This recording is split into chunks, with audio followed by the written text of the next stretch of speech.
नमस्कार मंडळी, मी रोहिणी तुमचं सगळ्यांचं स्वागत करते आपल्या पुढच्या ब्लॉगमध्ये. आणि आता देवपूजा झाली, तुळशीला पाणी घेऊन आल्यानंतर आता मी फुलं तोडायला आले. पाऊस पडून गेल्यामुळे मोगऱ्याच्या झाडाला एवढी फुलं पडलेत, फुलं फुललेत, पांढरं शुभ्र झाले झाड.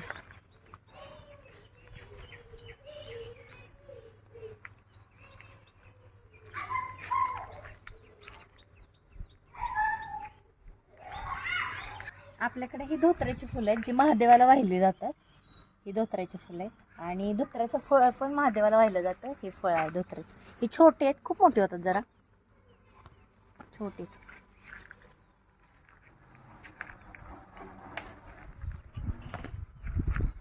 तर हा पिंक गुलाब आहे आपल्याकडे, लाईट पिंक कलरचा.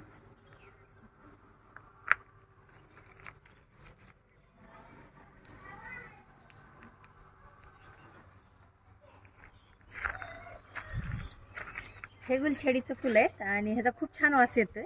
हारामध्ये वगैरे असतात माळ्यांकडे गुलछडीचे फुलं.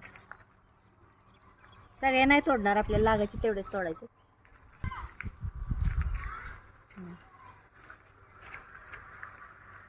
या तुळशीच्या मंजुळा आहे.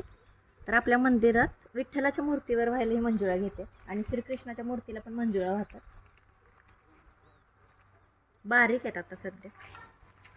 हे जे आहे वेल्वेटच्या फुलांचं झाड आहे, पण अजून ह्याला फुलं लागले नाहीत. तिकडं पण आलेत फुलांची झाडं वेल्वेटच्या. आणि हे जे आहे ते कृष्ण कमळ आहे, पण अजून ह्याला कमळ लागलेलं नाही आहे. हे लाल कलरचं गुलाब आहे.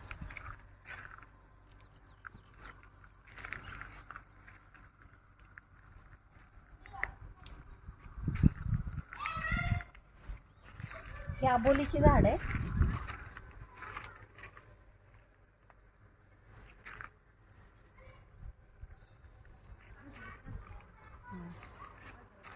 आपण जो गजरा घालतो ना त्याच्यामध्ये ही आबोलीची फुलं पण कधी कधी मिक्स असतात, छान दिसतं ते.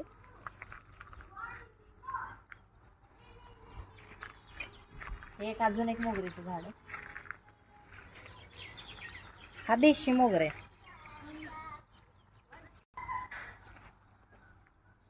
हा देशी मोगरा आहे. ह्याचा वास खूप वेळ टिकून राहतो, खूप वेळ टिकतो. छोटे आहेत, मगाच्या मोगऱ्यापेक्षा ही साईजने छोटे फुलं, पण वास खूप टिकून राहतो.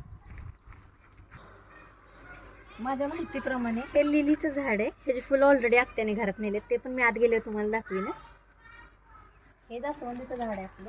हे छाटणी केली ह्याची झाडाची, अजून तर काही ह्याला फुलं नाही. जेव्हा ह्याची पालवी फुटेल तेव्हा फुलं येतील ह्याला. जेव्हा येतील तेव्हा भरपूर फुलं येतील. पण हे पण चाफ्याचं झाड आहे, मोठं होतं, बघितलं असेल तुम्ही मागच्या कोणत्या व्हिडिओमध्ये. आता ह्याची पण छाटणी केली. हे शोचं झाड आहे, पानं खूप छान दिसतात ह्याची शोची झाडे. देशी मोगऱ्याचं झाड आहे, तिकडलंच भरपूर झाड आहेत देशी मोगऱ्याची. तशी फुलं खूप आहेत. आता तिकडं पूर्ण पांढरं शुभ्र झालं हे झाड मोगऱ्याचं. अशा अजून 4-5 झाड आहेत आपल्याकडं. परत हे आरवणी लावलेलं झाड आहे, झेंडूचं झाड आहे आरवणी लावलेलं. ह्या झाडाला फुलं नाही आहे, पण तिकडे दुसरं झाडाला फुलं आहे. हां, हे जे झाड आहे ते आरवणी लावलेलं आहे, हे आणि ते झाड. आणि झेंडूचे झाड आहे. हे पावसामुळे पडले थोडंसं, खूप झाड झाले गोड. ही एवढी फुलं झालीत आपल्याकडे, म्हणजे फुलं भरपूर आहेत. आपल्याला लागणार आहेत तेवढीच मी तोडलेत. मग असं आत्या किंवा ताई जो कोण देवपूजा करेल ती फुलं तोडायला येतो. पण सकाळी सकाळी एकदम फ्रेश वाटतं फुलं तोडायला, दिवस चालला जातो. व्हिडिओ आवडला तर लाईक, शेअर आणि सबस्क्राईब करा. बाय.